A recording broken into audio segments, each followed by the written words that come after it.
So I'm really excited to see there's some people here in the room, and also all of you online.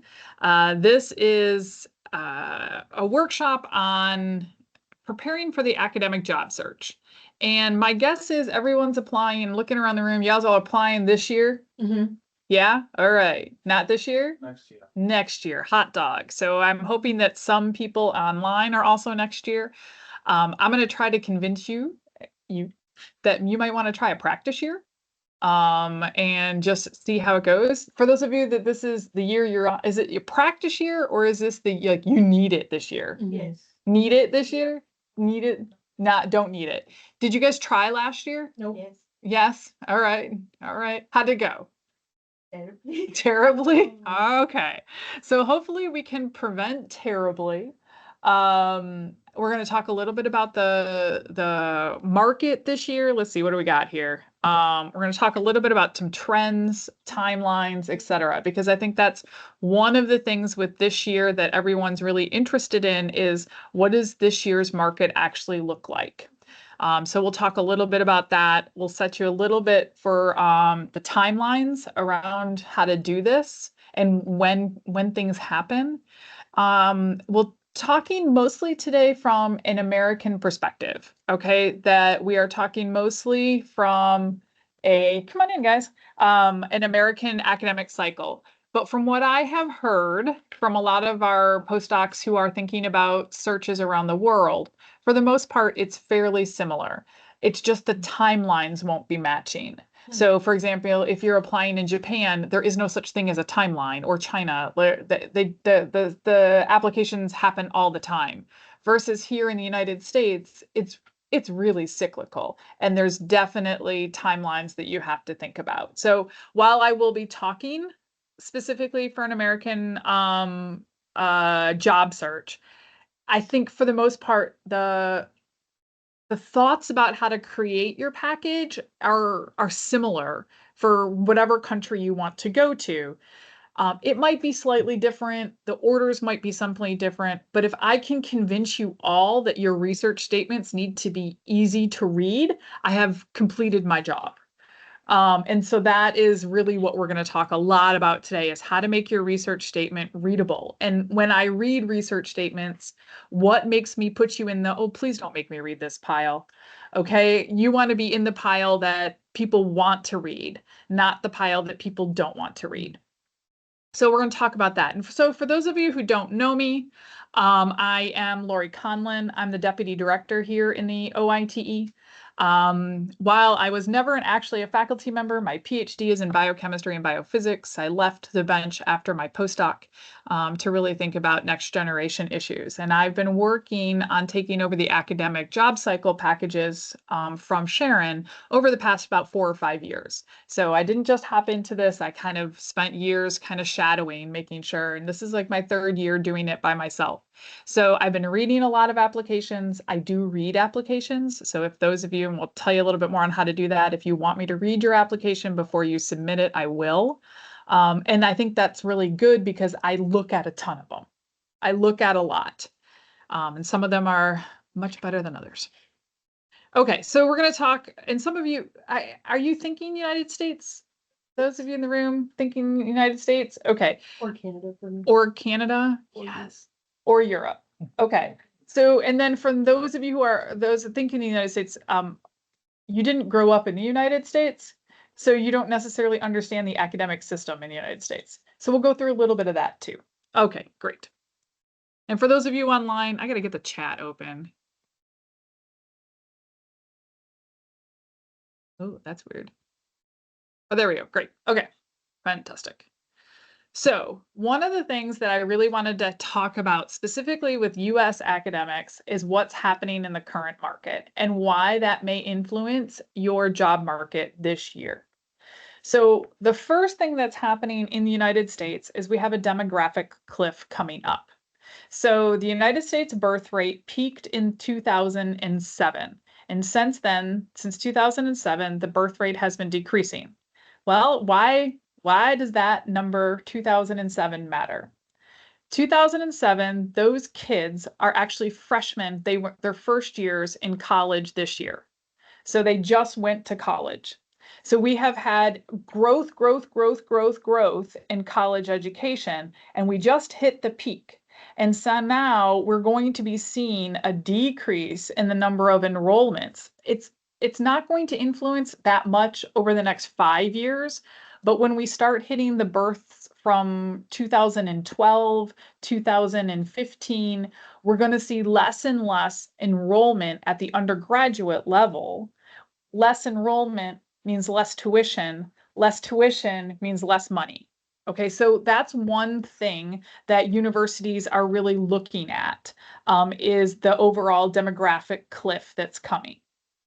So they're thinking about that as they're building their strategic plans for everything at a university. The second thing that's really been happening in the United States is conversations on the value of a college education.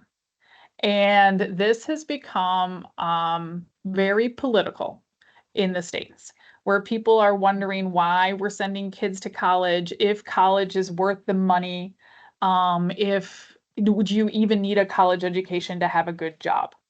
And that is, we're pretty sure, definitely causing kids not to go to college because they're like, oh, I'll just go be an electrician or something like that, which is perfectly fine job. Don't like electricians make wicked money.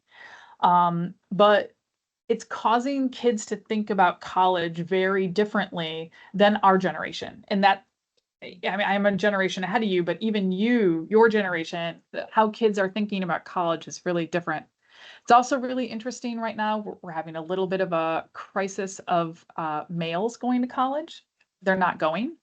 Most universities are about 60% women and 40% men. So boys aren't going to college. We don't know why that is. Additionally, college has gotten very, very expensive in the United States. So my son goes to the University of Minnesota and he is a sophomore, so he's a second year. Tuition is due next week for the fall semester. It is $40,000 for the fall semester. Oh, sorry, 20,000 for the 20,000 for 40,000 for the year just for tuition. He's out of state. In state, it would be about half. So if he would have chose to go in state, it's about $20,000 for the year, but he chose out of state. Now, what if you had two children? Right now, you've got all that money. So in the United States, college is wicked expensive, especially for those of you who come from around the world where you're like, college is free. And so that is something that is influencing people going to school. With the current climate since January, we also know that there's going to be a decline of international students because they can't get visas. Or they've chosen that this isn't a place that looks attractive to them. I'm looking around the room. I'm not telling anyone in this room that something that is not a surprise, but it will influence because international students pay out-of-state tuition. It's a lot of money, and it's going to influence the finances of the university. And the last thing that's really happening in US academics is an uncertainty of funding. We're hoping that the NIH budget looks good for it. It's looking good. I don't know if any of you have been following the news, but this week it's looking good. This 40% cut, I don't think that's happening. Just the House budget. But the House budget looked good. The House and the Senate kind of agree. They still have to pass it, but it looks better. But there's still been, since January, a lot of shakeup in funding for science and uncertainty for funding for science and grants and things like that. There's been an incredible number of executive orders, some of them that have really stressed out universities. Universities are some of the private universities have been incredibly stressed. And we just don't know what the future of STEM is going to look like. So it's a really weird time for all of you to be kind of thinking about an academic faculty search. And I'm really sorry because it wasn't supposed to happen this close to the last time it happened, which was during COVID. You all were supposed to be like, wee, right? Like this, like it's back to normal. And then this has happened. So this is really hard. And I really want to I want to make sure that you know that I know that there is worry We are not sure what's going to happen for this academic cycle. It is still too early to know. Let me show you why. I have data on why this is still too early to know what's going to happen. And I'm going to flip to this next slide and I'll come back. There is this guy, ChemJobber. ChemJobber posts for the past 7 years. He calculates how many chemistry jobs. This is specifically chemistry, but I don't think it matters. I think this is going to be almost identical for every field of STEM. But he's plotted chemistry jobs, and he does it. It's cumulative. So here on the x-axis is date, and then the cumulative number of ads that are open is on y. And so this is August 20th. So we're like right here in this graph. So the fact that you're not seeing lots of job ads yet is not a surprise. You shouldn't expect to see a lot of job ads because starting around here, we go into this exponential growth phase until about November. And so from September to November, we'll have an exponential growth phase of job ads that are posted. And so the fact that you haven't seen a ton so far is normal. Now, I say that, and I also want to acknowledge that we still think there's going to be a decrease this year. Our best guess is that there will be about a 20% decrease in applications that you see posted, in ads you see posted, 20%. We also think that some of the faculty searches are going to be delayed. So normally, once you get to about November, you're not seeing any additional job ads really being posted. It just stops. We think that growth is going to kind of go out a little bit longer. But again, that's predictions. That's me looking into my crystal ball and having hope that it's not going to be less than 20%.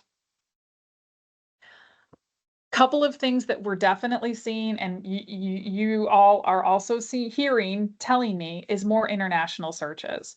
This is the first year I've heard more people say they want to get out of the United States. I've been doing this job for 20 years. And so this is the first time I've seen more of you say, oh, wait, maybe not. And additionally, the communication from places abroad has been a lot different this year, where they're like, no, come, like we want you. Let's put in more money and things like that. I still don't think that around the world is, even though they're saying those words, that they're actually ready to fund all the science that they're trying to recruit back to their countries. But I'm hopeful. And so I'm definitely seeing more international searches. And like the European Union is trying to create additional like Horizons grants. France basically said, come here, but getting a job in France is a whole nother, it's a whole nother system. So while I understand that everybody is interested in around the world, trying to figure out all of those other application cycles, tests, other types of things that exist within that for around the world, it may be difficult because it's so much work, right? And you already have real jobs.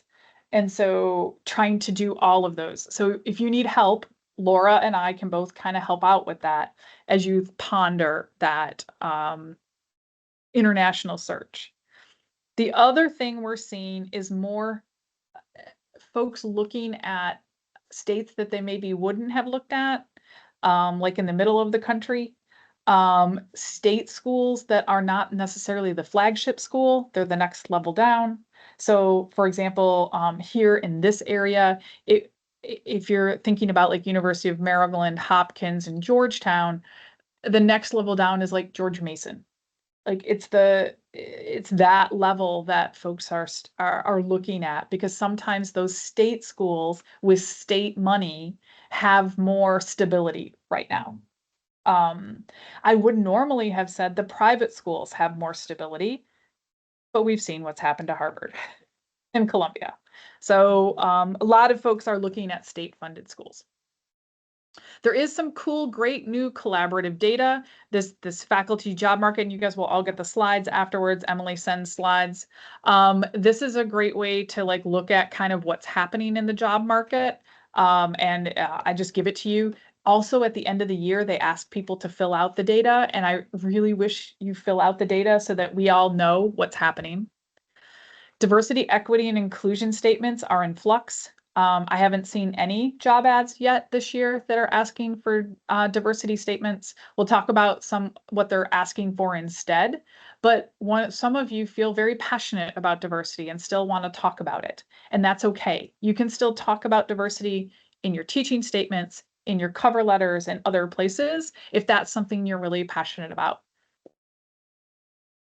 One of the things we saw in the last cycle, so the 2024, 2025 cycle, is that the time pressure to negotiate was much faster. Like they made decisions and you had to say yes or no very quickly last year. And I think that stressed a lot of people out. One of the challenges with that is, though, that most of the job offers typically come in February, March, and April. And that's exactly when everybody got shaken, right? Like the whole system was shaken. And so I think that universities were like, we got to close this, otherwise it's gone. And so that's why I think last year. So hopefully this year you won't see as much of a time pressure for making deals, but we don't know. I did also see a reduction of startup funds for last year. Not a lot, maybe about 10%, but startup funds were a little bit less.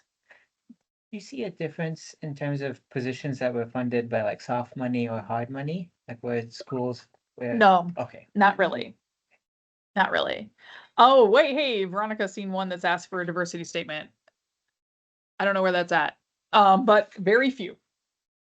And then the other thing that I've definitely been seeing is that applicants, if you guys want to shut the door, you can.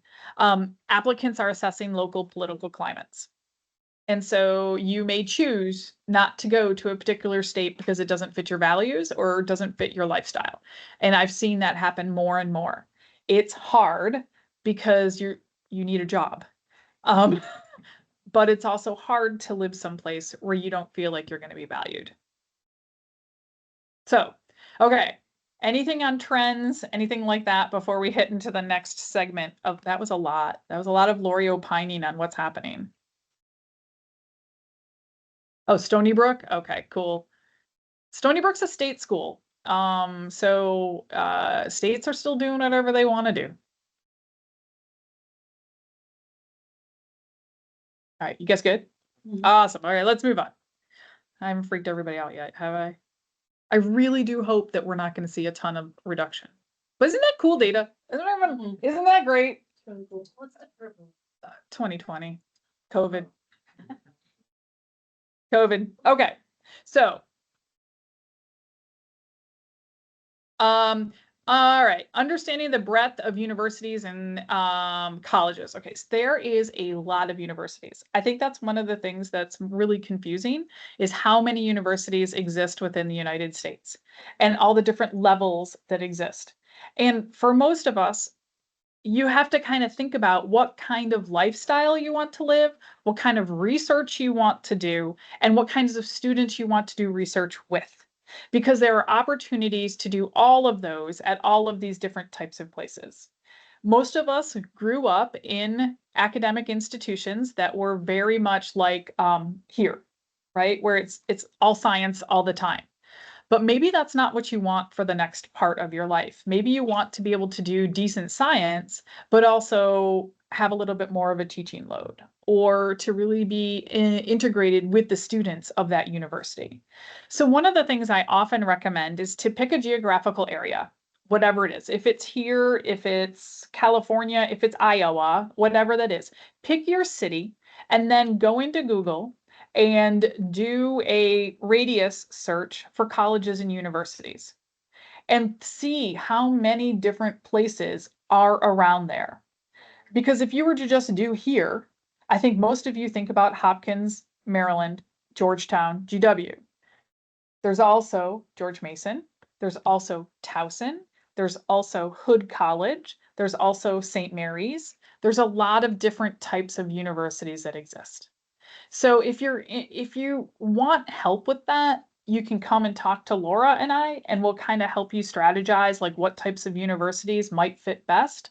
You can also use the Carnegie classifications. And so this, it's in a couple of slides, and that will help you understand the different levels of universities that are in that area.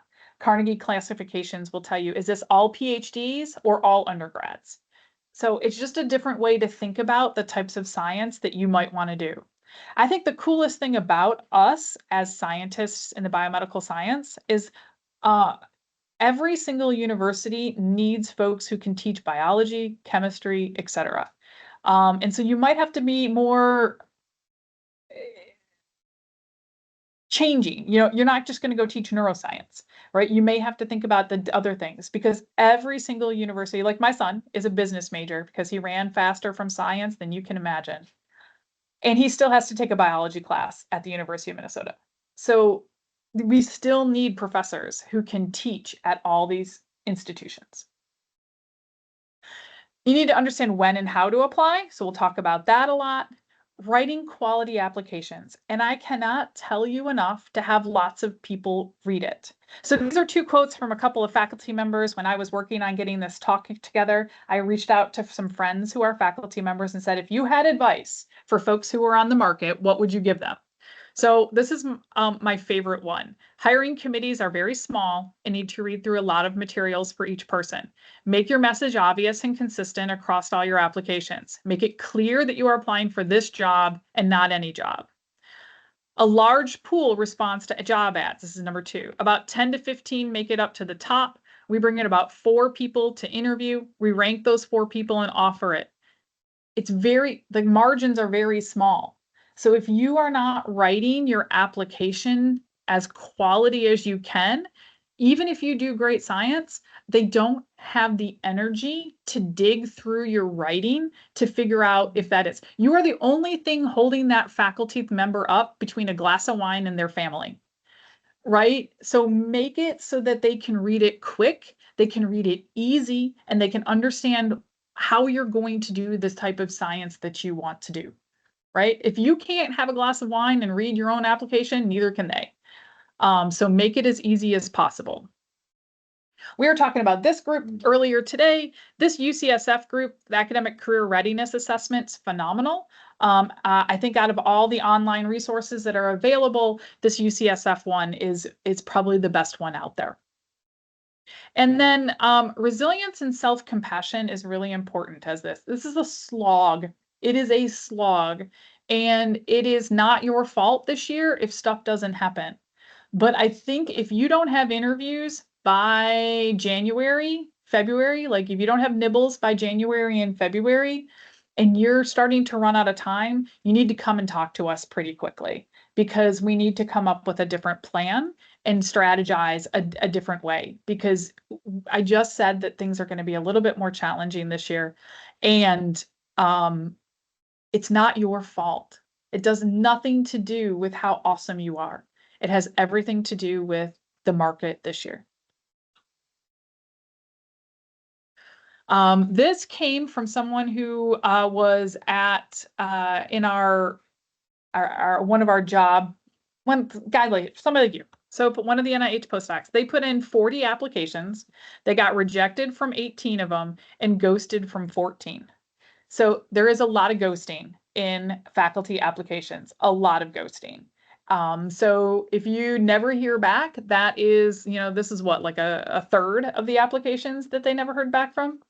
They got 12 interviews, 4 were only virtual, 8 moved into the next system. They got 5 offers and they accepted 1.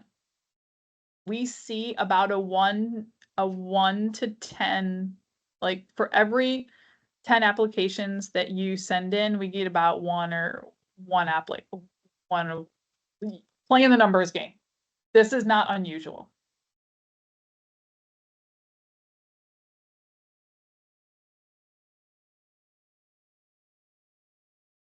Oh, I already did that.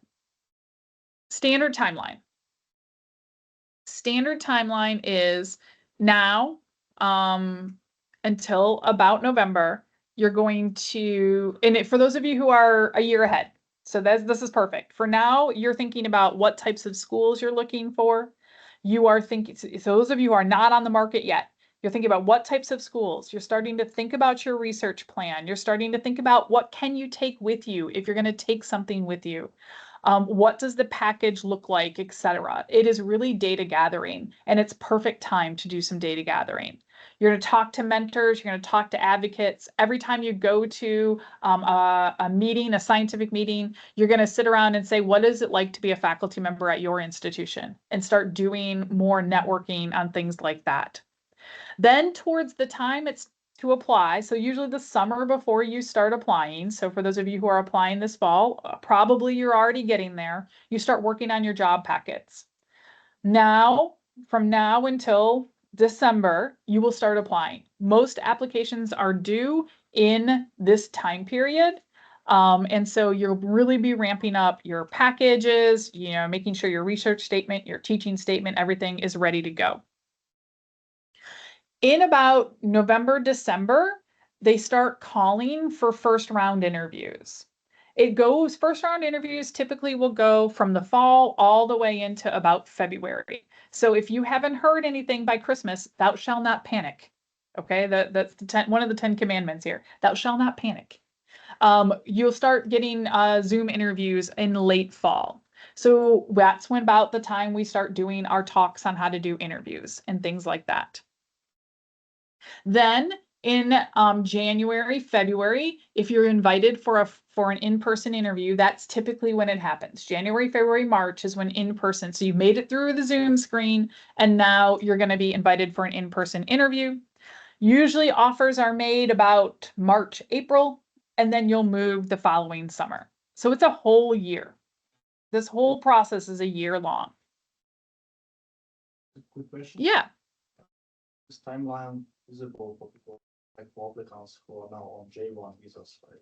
Are the universities going to wait, for the waiver and H1B transition? Yes. The universities will wait for your J1 waiver and your H1 to hit. I know that it's long right now. The J1 waiver time is longer than it ever has been. But universities are used to this. Universities are on the H1B that is cap unlimited, so you don't have to worry about it. I've never seen a university pull an offer because of visa situations. I've not seen that. Even though y'all freak out about it, I've never seen it. And in academics. For faculty. Okay, I'm clear? All right, good. Because I've seen it in other places, but not for this. Okay, so a couple of other resources that are available. We talked about UCSF already. This one here is an amazing packet from this woman named Teresa Lee on applying, and it goes through the steps really, really well. So I gave that to you too. And we also want to acknowledge the pros and cons of Future PI Slack. Future PI Slack is very good. It's also very anxiety inducing. So I want to put that out there that you read it. Other people are in there complaining and putting their anxiety out there, and then for some of us that ramps up our anxiety. So just be careful with Future PI Slack, but it is a good resource. You have to put it out there, right? Set up a spreadsheet. You should have a spreadsheet for all your applications. When did you apply? You should screen scrape the job ad because as soon as that job ad goes off, you can't get that job ad back. And so screen scrape or put a PDF or something in your files of that job ad. So when you do get that interview, you have that job ad still. When did you apply? How did you apply, etc. You should ask recent hires. So think about the postdocs who have left your group within the past 2 to 5 years, especially if they went off to faculty jobs. Email them and say, hey, would you help me? Right? Even if you never met, you have that common component of having the same boss. Make sure you're talking to your PI about your projects and what you can take and what you can't take. I have found that the PIs here at NIH are not really tied into what is happening with current faculty trends. Just saying. especially the old ones. They just don't know what's currently happening and things like that. So if you feel like you're getting advice and you're like, I want a second opinion, just drop me a line. I'll happily give you a second opinion. I hope they're right, but I've found that most of them are not. Okay, this is the Carnegie classifications I talked about earlier. It'll tell you about the different types of universities. Most of you are probably thinking about doctoral granting universities, but some of you may be very interested in primarily undergraduate institutions that just give bachelor degrees or maybe a master's degree. Some of these even have amazing science departments where you can do really good science. I'm thinking like Vassar, College of the Holy Cross, oh, there's one up in, anyways, it's gone. There's one up in Philadelphia that it's just phenomenal. And so there are some out there that, yes, you're going to have a life that is more, Bryn- no, it's not Bryn Mawr. It's a longer name that I can never say. Swarthmore. Swarthmore. Phenomenal science departments. And so thinking about lots of different types of institutions can be really, really helpful. And this will help you navigate all the different types of institutions in the United States. Thomas Jefferson, somebody put in, is actually a med school. So if you want to go someplace where you're not going to have a teaching load, you only want to do science, awesome, go for you. Go to med schools. Med schools are where you're going to go if you want a very low teaching load. Next would be flagship big universities, places like Maryland, Michigan, Michigan State, etc. If you don't want to have a huge teaching load, then go there. There's not as much teaching there. A lot of the Big Ten universities, for example, are hiring lecturers instead of having the professors teach because they found that the lecturers actually care. Just saying. It's true, right? I'm all about the truth here. You guys can tell I'm all about the truth. You also have to understand the different types of appointments that are out there. You are all probably looking for tenure track, right? It is it's an investment. Now I say tenure track. Tenure is an interesting conversation around the United States and what tenure is and what tenure currently looks like. I would say that if you would have asked me about 3 or 4 years ago, I would have said, uh-oh, tenure's in trouble. I think there's many other problems right now that has gone to the back seat, unless you're in Texas. Texas and Florida are really trying to mess with the tenure system. Just putting that out there. You also need to know what the difference is between hard money and soft money. And you asked this question earlier, right? Hard money is when your salary is paid by the university. Or a percentage of your salary is paid by the university. Soft money is when you've got to write some grants or other ways to raise money to cover your own salary and funds. One of the things we definitely saw over the past year was that your hard money was the percent hard money that you got decreased as a function of time. And you were expected to bring more and more money in to cover your own salary. Where by the time you were hitting the tenure clock, 50% of your salary had to come from your grants, 50% came from the university. That wasn't as true for state schools. So if it's like the University of insert your favorite state, Maryland, Iowa, Michigan, etc., or Michigan State, Iowa State, etc., Florida State. The state schools tend to give you hard money for a longer period of time, but not all of them. But it is something to watch out for, especially in the negotiation. This is just a list of different places you can find positions. Most of you find them online, and this is just links. If you have additional ones that you want us to add on to this list, because you're going to go back and look at them later, you're going to do that. Professional societies have really increased the amount of job ads that they've been posting. So I do really recommend you look at your whatever, biophysics society or whatever it is you belong to.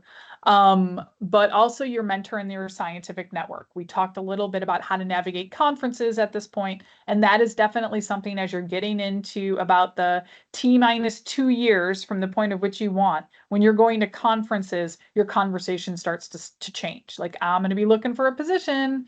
Do you think there's going to be openings? What's it look like? Would you recommend coming to your institution? Those kinds of things.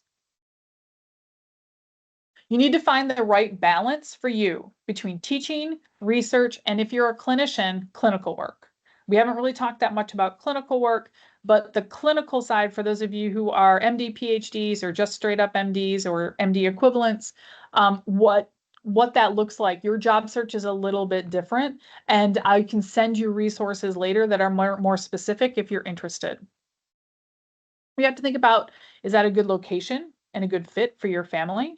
Right? Is it someplace I don't know about the rest of you, but I started accumulating more people as I went through, right? As a graduate student, I accumulated a husband. As a postdoc, I accumulated a child. And so like now my decisions are not my own.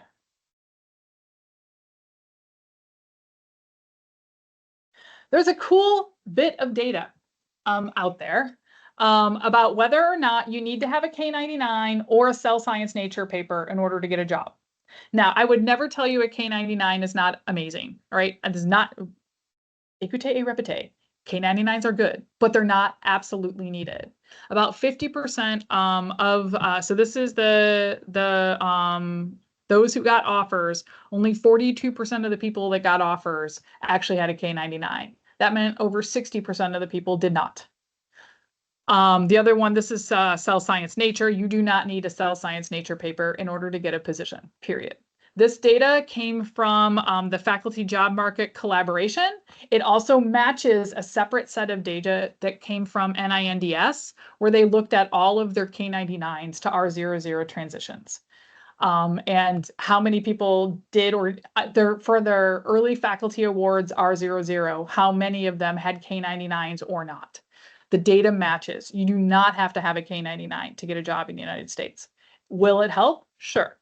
But for those of you, there's not enough K99s to go around. So it's impossible for everyone who's going to go on the faculty market to have a K99. Okay, so what are search committees actually looking for? They're looking for a track record of excellence, both in your research, your teaching, patient care, if you're a clinician, et cetera. They're looking for someone who is a good fit with the needs of the department. And that's hard to tell because in the job ad, it'll say, hey, we're looking for a new neuroscientist. But in their head, they may be thinking of exactly the type of neuroscientist that they want, but it's not necessarily clear from the job ad.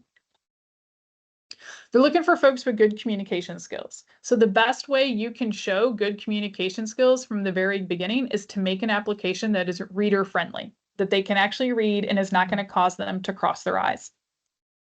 They're looking for strong teaching or mentoring skills.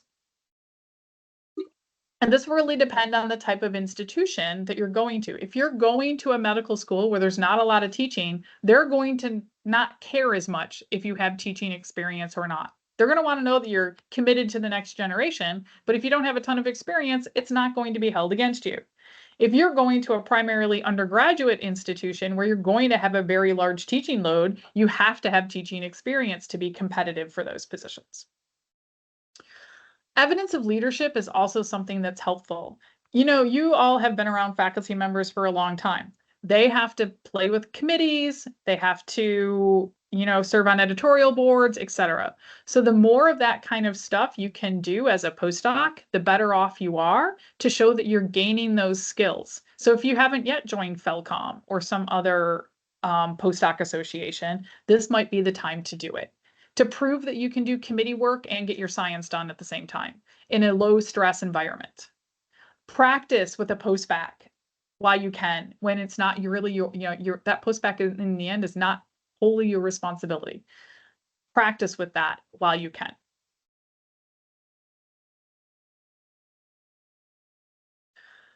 Things that they're looking for in an application: a CV, a cover letter, a research statement, a teaching statement, and either letters of references or a list of referees. These are always asked for, okay? For the most part, always asked for. sometimes required. I don't think I've seen one lately actually ask for reprints, but you never know. Somebody might be in the old days. I think nowadays with Google and being able to go to PubMed, nobody does that anymore. Can I get rid of those that are in my basement?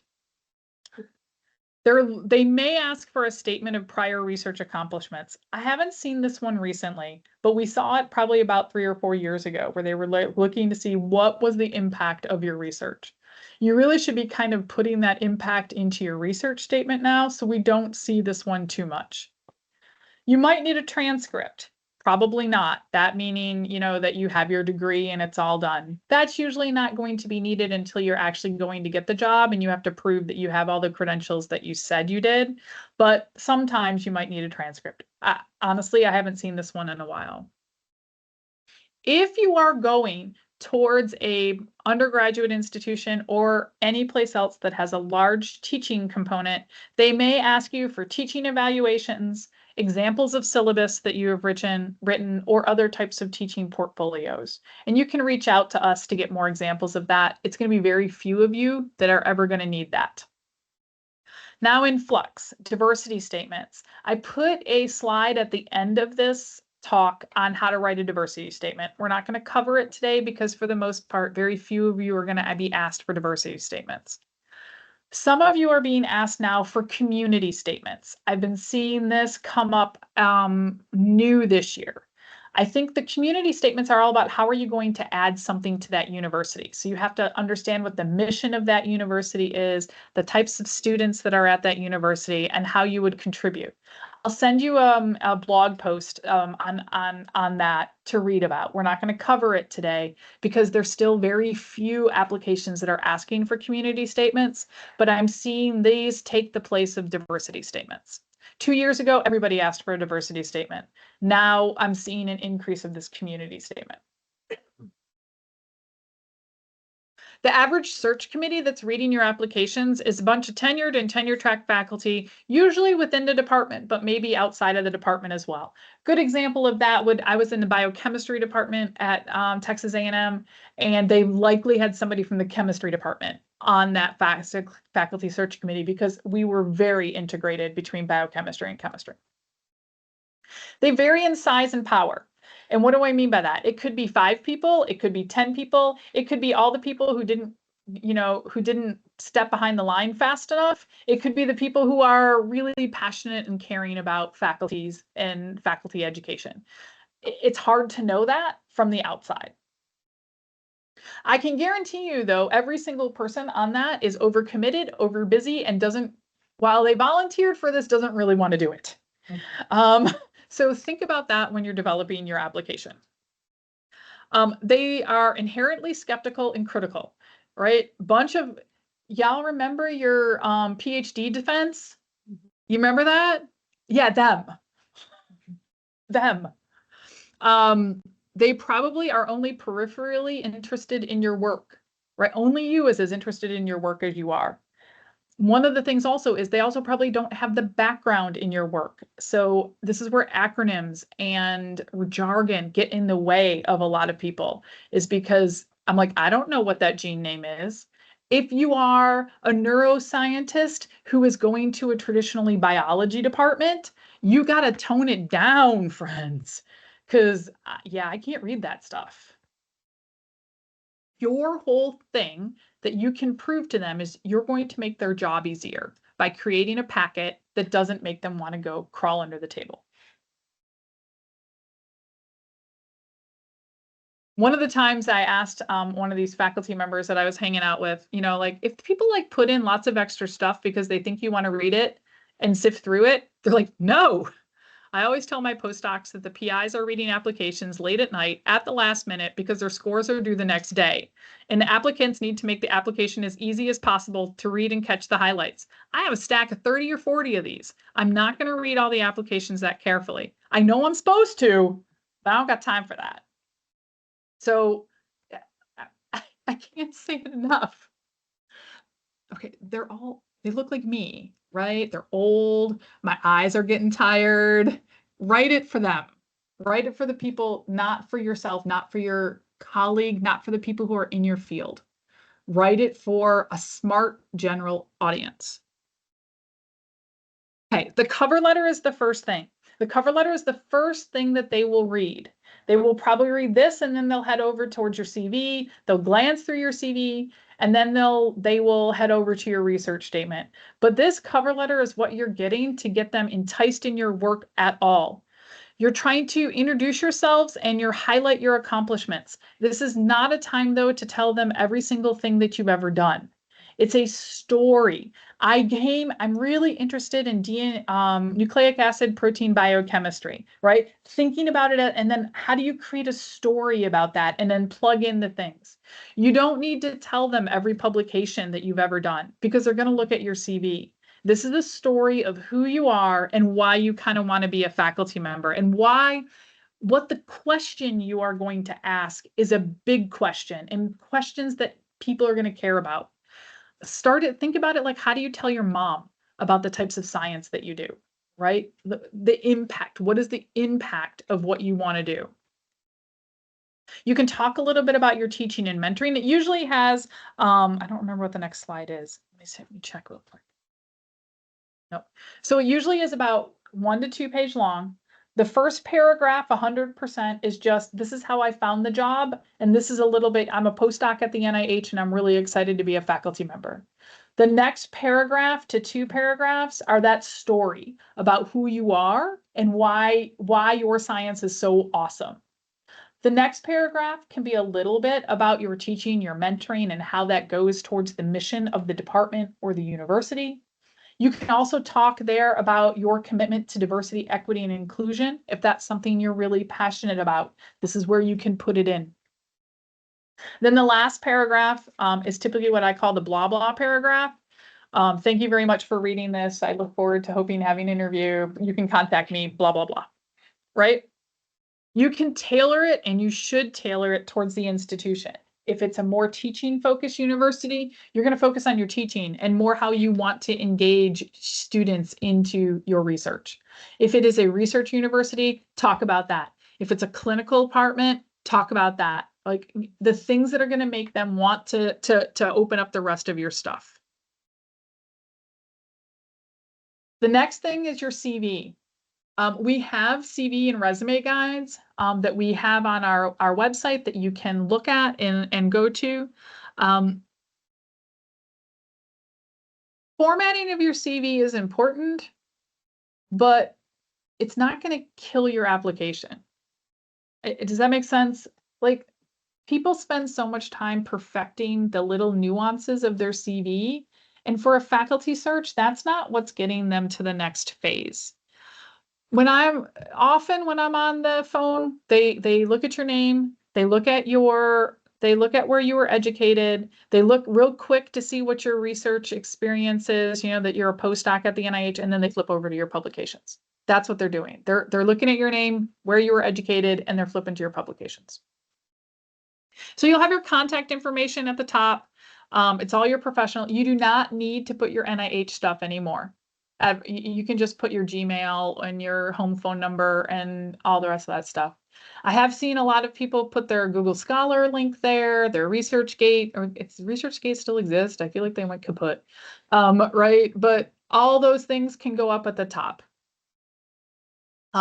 Education. Some people include their postdoc as education. I want to see it in research experience. I don't necessarily need to see it in your education. For me, education is just the degrees that you have been given. List them in reverse chronological order. 2002, got my PhD from Texas A&M, 1996, got my bachelor's degree from Michigan State. That's all, in what the degree was in.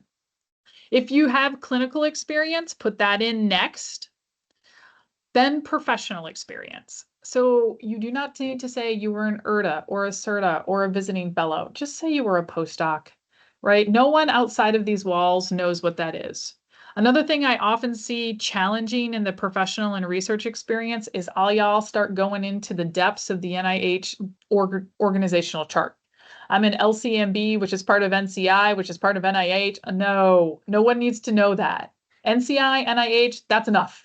Like that's the level of that you're looking for. Typically it's postdoc, NCI, NIH, the years that you've been here, and your PI. If you want one sentence of the overarching what your science is about, fine, you can have that, but it's not necessary. If it's a paragraph, I'm going to immediately take it off.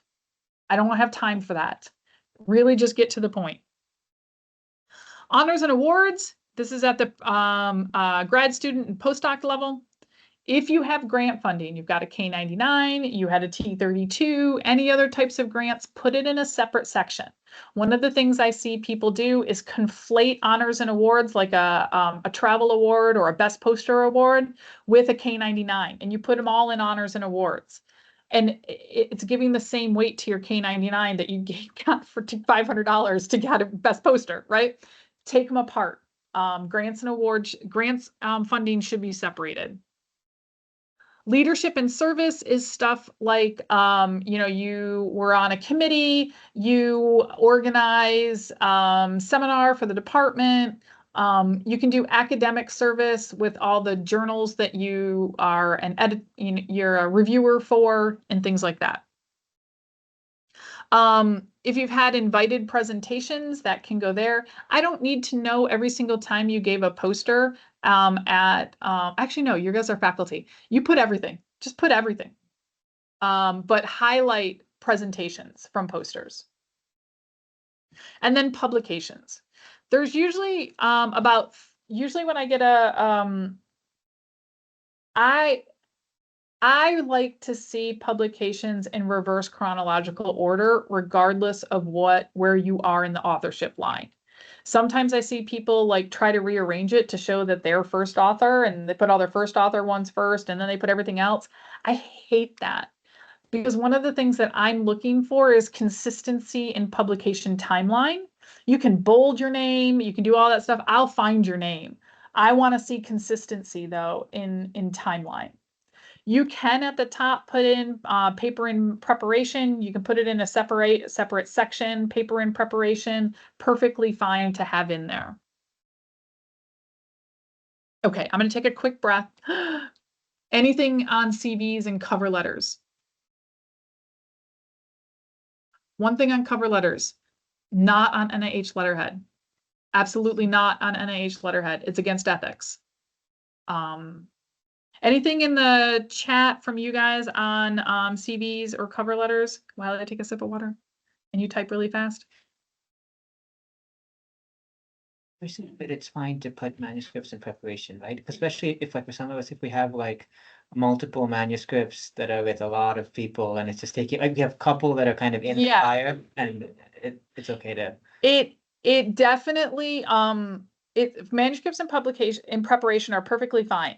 Just be cautious on how many you put, because if you get an interview, they'll be asking you for an update. Oh, yeah. Right. So if it's a manuscript and publication preparation that you don't anticipate is going to go out for 2 years, no. If you anticipate it's going out in the next 6 months to with like getting approval from different. Yeah. 6 months to a year, put those in. Oh. I think I still have some manuscripts in preparation, and it's been 20 years. Okay, what passes as a consistent publication record? I want to see that you published a few papers from your graduate work and you've published a few papers from your postdoc work. It's really going to depend on your field. So if you're an epidemiologist, I'm going to have to see a lot more. If you are a chemist, I'm probably going to see a lot more. If you are a neuroscientist doing mouse work, I'm probably going to see one, right? So it really depends on your field on where that is. Should I include poster presentations in the CV? Yes, you should. What they're looking for and why the poster presentations are there is that they're looking for your poster presentations have led to a publication, a peer-reviewed publication. So that's why you put them there. For CV. Nope. For risk to dilute important stuff. Nope. There is no length. That said, it shouldn't be 40 pages. Most of you, it's about 4 to 5 pages. You don't have to put in every single poster that you did. Shouldn't be longer than your advisors, right? It shouldn't be longer than your That's what advisors. she says. Fair. You don't have to, like, if you did a poster presentation at like national meetings, I think those are awesome. If you did a poster presentation for your BSc, probably not. Separate presentations by type or just leave them in all one section. Both work. There's no answer to that one. Both work. Oh my God, 5 minutes. I gotta talk faster. Okay, this is, I wanted to show you what a teaching experience, you can have a section for teaching experience. Don't worry about the dates here. What I'm trying to show you between these is what a research intensive position looks like versus a liberal arts position and a highly teaching focused. It's just the difference between how you talk about your teaching experiences are very different. Okay, oh my God, I'm so behind. Let's go for the research plan. I'm sorry, everyone. I didn't realize I opined earlier too long. Your research plan is the most important component of this because this is what's going to convince them that you know what you're doing and that you can attract graduate students or other types of students and that you can attract funding. It looks forward and backwards, and it's to convince them that there are many more successes to come. You're trying to convey the importance of your research, why someone should care, and that you have independence and creativity and realism and clarity. You understand that the pros and the cons of your work. You know where things might be able to go wrong and where things are absolutely going to go right. This is the kinds of things you're trying to convince them of. We expect to see a little bit about background focused on the research field, not on you. Like, why have you got here? We expect a little bit about past and current research. So things that you've done and how that is kind of important and what promising directions that's going to lead you to in the future. Your research agenda for the next 5 years, that's what I'm looking for. Is this doable in 5 years? And is it too much? Is it too little? Is it it's gonna keep a couple of graduate students busy? That's what I'm looking for in this. When you're thinking about this, especially for those of you who are not on the market this year, this is a great time to brainstorm. And really this last one is, what is your main message? That should be at the very top in the summary at the top. What's your main message and what are you trying to solve? And why is that solving important? If you're thinking about the format of your research plan, it's usually about 2 to 4 pages long, depending on what the institution has told you. Most of people have it thematic. It's really like following a theme versus chronologically. Like, so there's aim 1 and there's aim 2 and there's aim 3. Section headers are really important to kind of guide the reader, and don't make it any smaller than 11 or 12 point font. I have old eyeballs. Save my eyes. Make it easy to read both for people who are in your field and out of your field. The summary at the top should be about 1/3 of a page. The background should be about 1/2 a page. That's you and the story. The research to date is about 1/2 to 1 page. So now we're finished with the first page. And then your future plan is about 1 to 1.5 pages.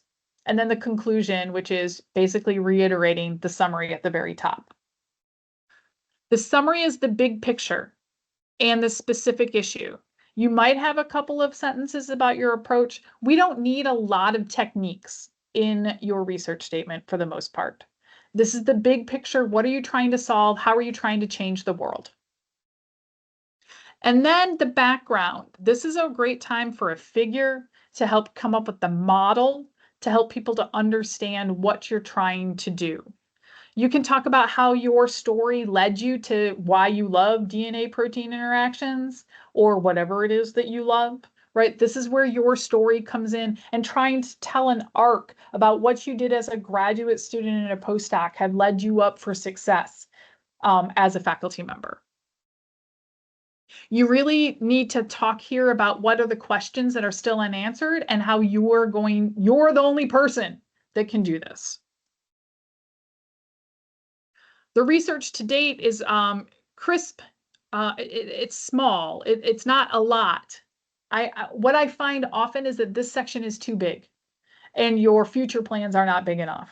That's one thing I see. So less here, more on your future, because it's really trying to show that you understand that your grants are out there, you know how you're going to get funding, and that you have an impact. This is another great video from Stanford on writing a research statement. So I'm trying to give you more resources to make yourself successful. Common criticisms, they're overly ambitious or there's no clear direction. One of the things that if it's poorly written, and what the hard part about this is it's often about the flow. And the flow is hard to give people feedback on. I'm not talking about grammar here. It's the flow of poorly written that really gets me.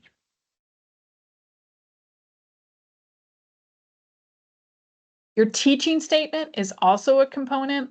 If you are going to a more research intensive institution and you're going to be doing more mentoring, you talk about that. If you're going to a teaching university, you talk about that. In both cases, what you're trying to prove to them with a teaching statement is that you understand that not everyone learns the same way.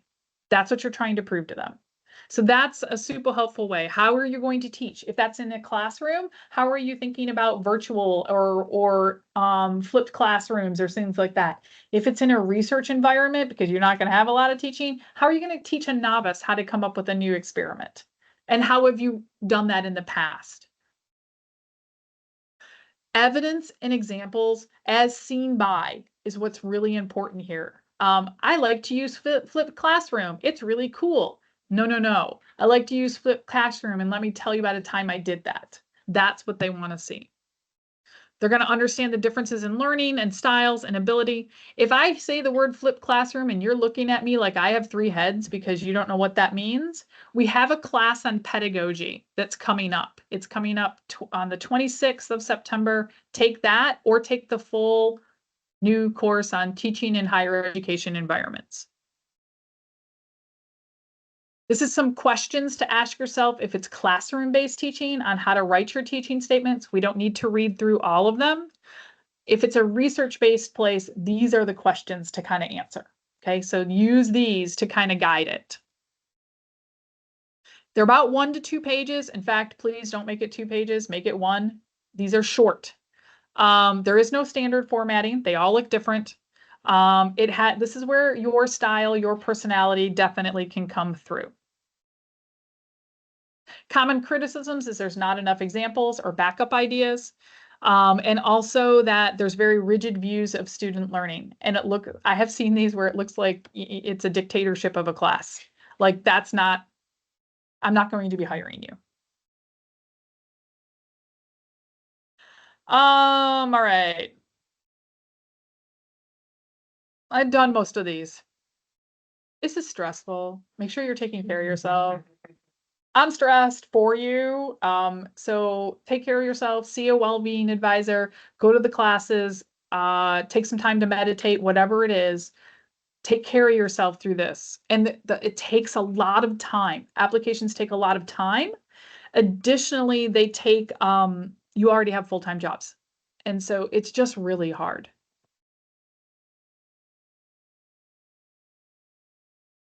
Other things that are coming up, and then we'll take questions. I see some coming in the chat. Interviewing will be in November. I'm updating it for this year on questions you should be asking in interviews, academic interviews, and we'll do negotiating in the fall. Other things coming up, networking is really important, beating writer's block, teaching in higher education. That's what I talked about. If you don't know what I mean by flipped classroom, that might be a class for you. Building yourself as a resilient scientist, super helpful, really important as you go through this. Workplace dynamics. This is as you learn to become the boss.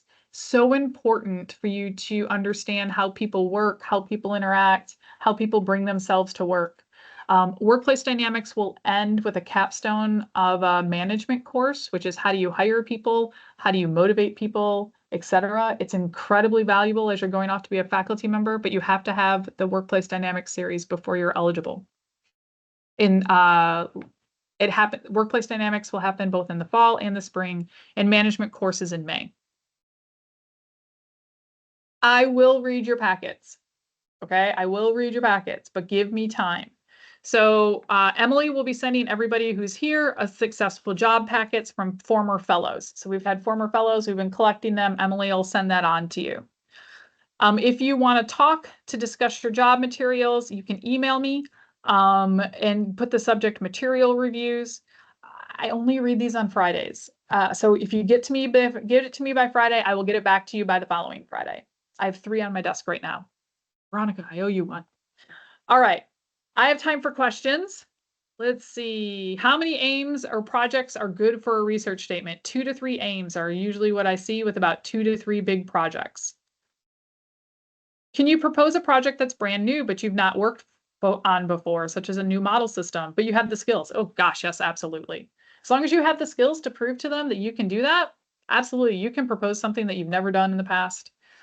Some of you definitely will. You don't want to work on the same thing your boss does. You don't want to compete with them. They're not one who shares well. So yeah, absolutely, you can come up and start new things. Okay, what else you all have? I have a question on how to search for position. So I was going about it differently. I was really looking for departments or job posts that matched my credentials. So I didn't really look at the area or the location at all. So it's like, if I get it, I'll just move. That's fine. That's fine. That's Okay. fine. Yeah, some people are tied to a locality. And the other reason I say do geography is so that you can see all the breadth of the different types of institutions that are in there. But if Okay. you're just you don't care, go for it and make sure you do the states in the middle of the country. Yeah. We have higher success rates with the states in the middle of the country.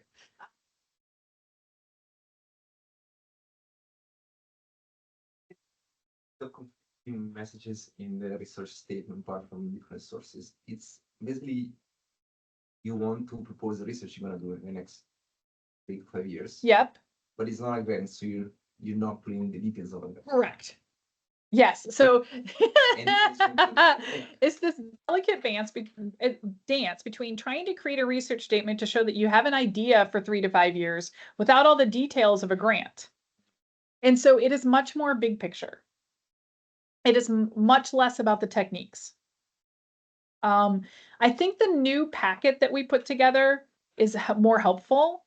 The further thing, as long as you're telling people, the other thing that you said that really gets me is that you've read lots of different things and you're getting conflicting advice. As long as you can tell people that you have an idea and this is how the idea is going to work and this is the impact around your idea, how you eventually set it up, the level of detail, not the level of detail, don't worry so much. It seems like they're not gonna read it anyway. So- They're not. Interested in the details.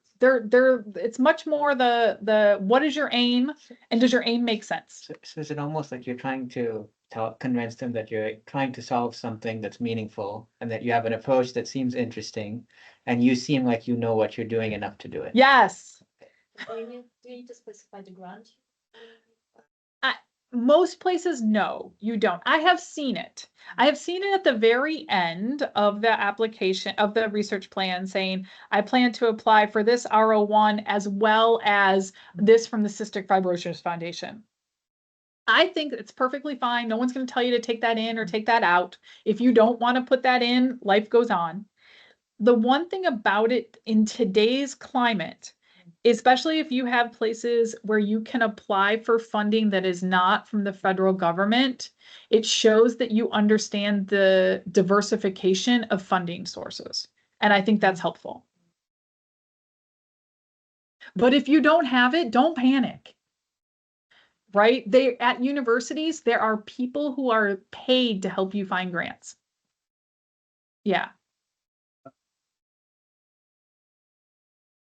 Like regarding the research plan, is there a general working approach for negotiation with PI? What can be taken with me for starting the way? So is there a way to negotiate with my boss what I can take and what I can't?